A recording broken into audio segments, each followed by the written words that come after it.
Bonjour tout le monde. Aujourd'hui, je vais utiliser les chablons de sérigraphie. Vous avez une vidéo sur la chaîne pour comment faire ces chablons soi-même. Donc, j'en ai fait plein, ils sont ici. Mais maintenant, comme je vais les transférer sur mon biscuit, mon égourdi ici, puisque c'est du grès, il faut que je prépare. Donc, je ne sais pas si vous voyez en transparence ici, voilà, on voit le dessin. Donc, quand je vais commencer à mettre la couleur, ça ne sert à rien que je mette de la couleur jusqu'ici ou jusqu'ici où il n'y a pas de dessin. Donc, je vais tourner autour en laissant à peu près 1 cm autour du dessin avec un feutre indélébile. Voilà, comme ceci. Comme ça, je saurai que je n'ai pas besoin de mettre de couleur au-delà de ce trait rouge. Donc, ici, c'est ma salamandre. Alors, il faut regarder où c'est lisse, on ne met pas le trait. Et où ça gratte, c'est de ce côté-là qu'on fait le trait. Donc, où ça gratte avec les doigts. Hop, hop, hop, hop, hop, hop, hop. On fait un petit rond comme ceci. Et on délimite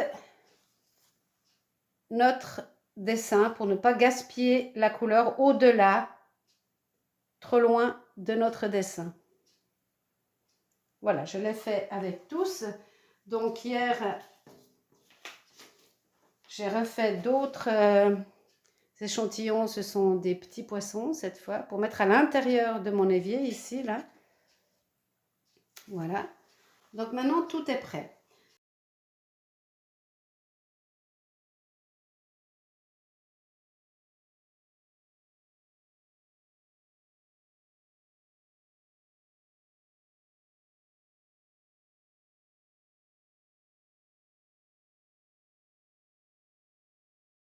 Donc, pour faire cette sérigraphie, vous aurez besoin de Stork & Coat.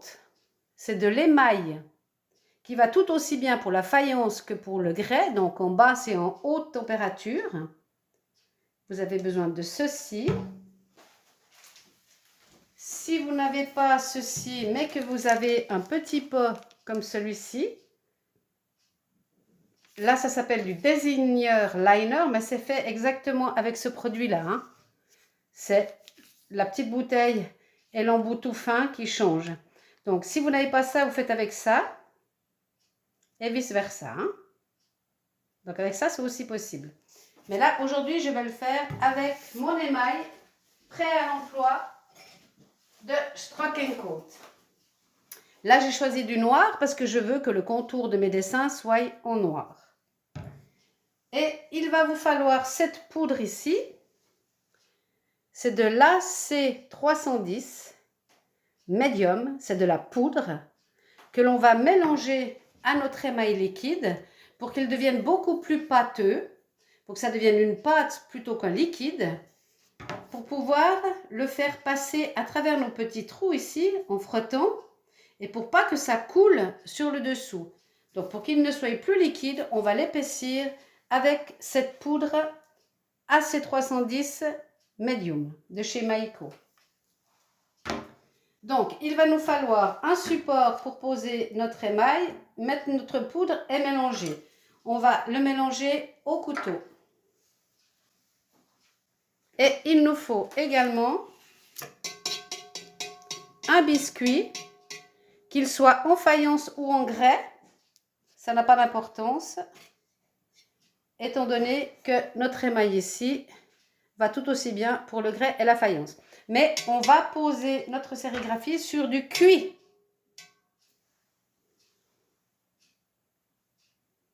Nous allons donc commencer par dépoussiérer l'entier de notre pièce que l'on veut décorer. Donc, on y va. Donc, je vais le côté qui pique à l'extérieur, le côté lisse contre... Je vais mettre à l'endroit parce qu'il nage avec le ventre en l'air, ça ne va pas le faire. Voilà, donc ça viendra ici. Alors, dans un premier temps, on va mettre... je passe cool, pardon. on va vraiment secouer notre petit bidon et on va venir en mettre. Moi j'en mets beaucoup parce que je vais faire beaucoup de sérigraphie. Et maintenant je viens mélanger de la poudre. Je vais y aller progressivement et je viens mélanger tout ceci pour que ça devienne de la pâte et que ce ne soit pas trop liquide.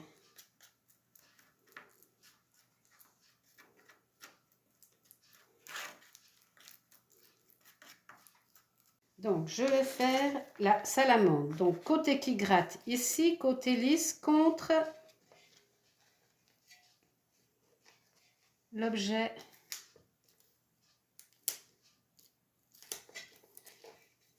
Là, je vais le coller.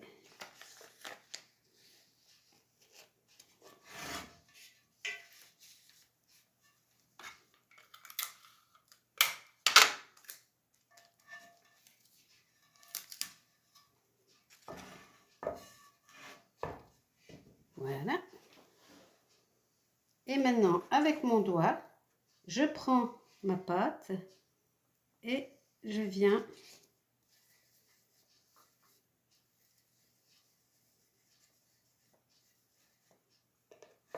et le trait rouge nous permet de savoir que le dessin ne dépasse pas .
Voilà, je vais essuyer le doigt. Et maintenant, je viens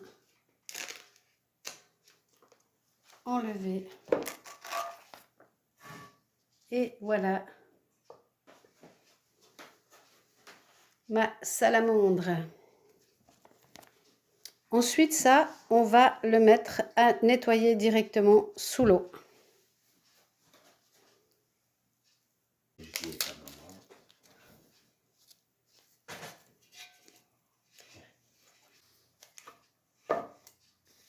Bien sûr, c'est beaucoup plus facile sur une surface plate. Hein. Je n'ai pas choisi le plus facile des exemples, mais ça reste le même exercice. Voilà. Et c'est parti.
Alors là,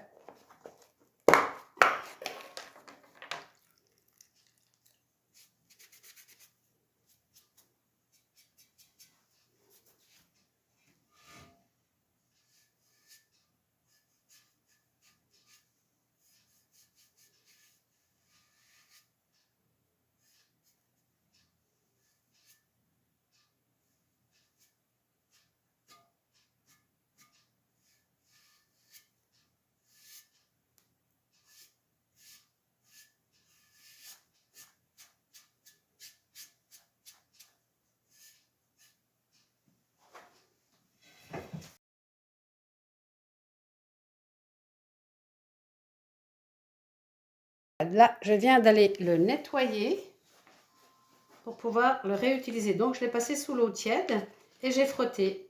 Donc là, je vais venir mettre ici une libellule.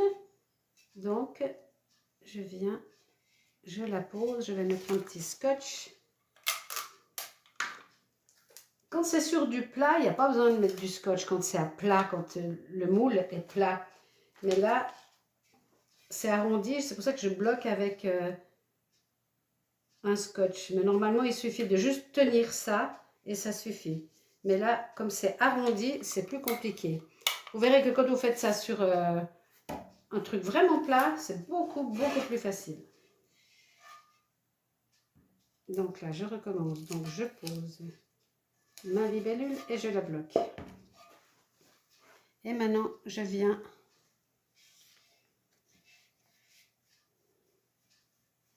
toujours le côté lisse contre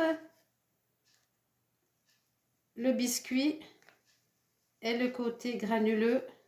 C'est là que l'on pose notre matière.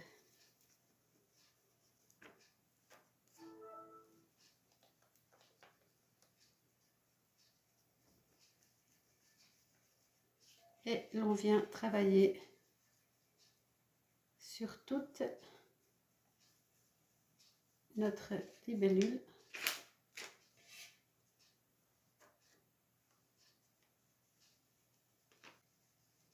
D'où l'utilité du trait pour ne pas aller plus loin que ce qui est nécessaire.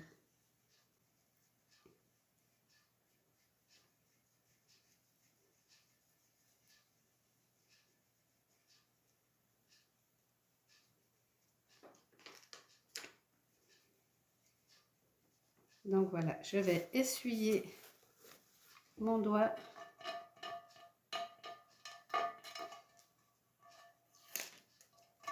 Et je vais découvrir ma libellule. La voilà, avec ses petites antennes.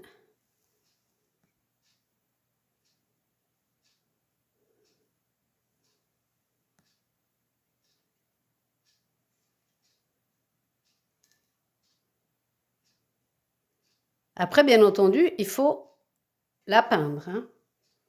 Donc voilà la libellule. Donc je retourne, je vais laver tous mes chablons que j'ai déjà utilisés. Et voilà.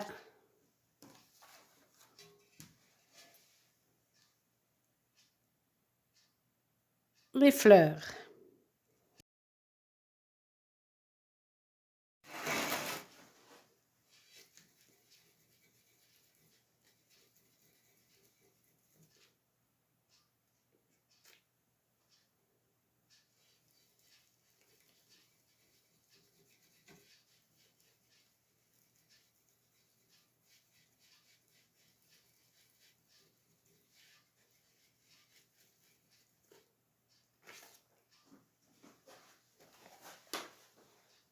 Voilà, mon petit poisson.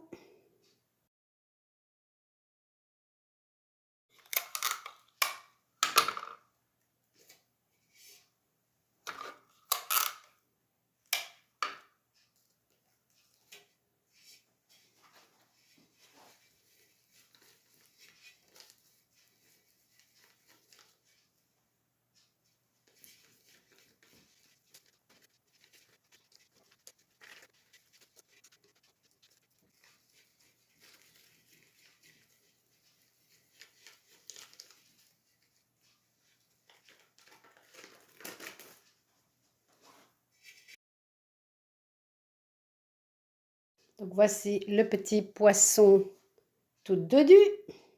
Si on fait des petites taches sans faire exprès, c'est vraiment pas grave, hein. Avec une éponge bien propre, on vient enlever si on a fait des petites coulures. Ce qui est lisse contre la paroi, ce qui est rugueux à l'extérieur. Donc je le pose ici et je recommence l'exercice.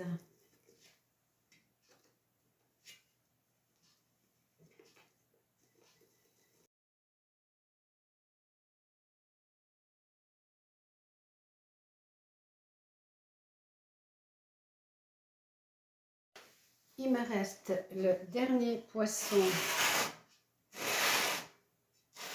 à mettre. Donc, voilà mon petit poisson rigolo. Alors, côté lisse, contre et côté qui pique, vers moi. Donc, je vais m'essuyer le doigt ici et je vais scotcher comme d'hab.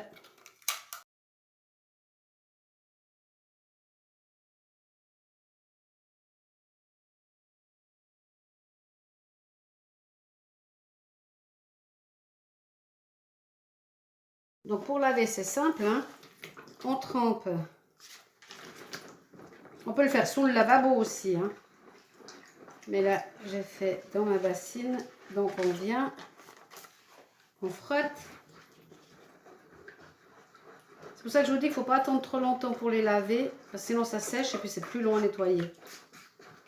Si on le fait direct, ça va beaucoup plus vite. Donc on vient, on frotte d'un côté, de l'autre, jusqu'à ce que tout s'en aille.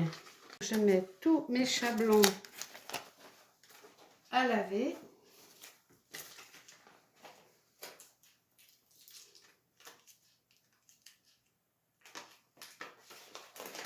Pour pouvoir les réutiliser à l'occasion.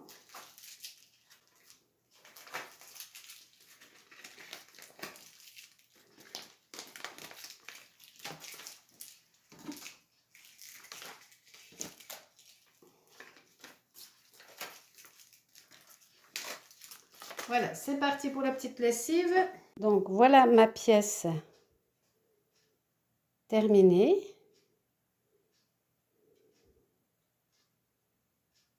Là, je vais bien... Attends, je vais un peu trop vite, excusez-moi. Je vais bien laisser sécher et je vais venir avec mes Stroke & Coat peindre tout ceci. Donc là, j'ai un poisson tout rond comme celui-ci. Ensuite, un qui boude. Un poisson clown. Et un petit poisson rigolo. Voilà. Donc maintenant, j'ai plus qu'à peindre tout ceci. Voilà, donc j'ai tout lavé mes chablons. Le rouge est resté même au lavage, donc c'est ça que j'ai utilisé, hein.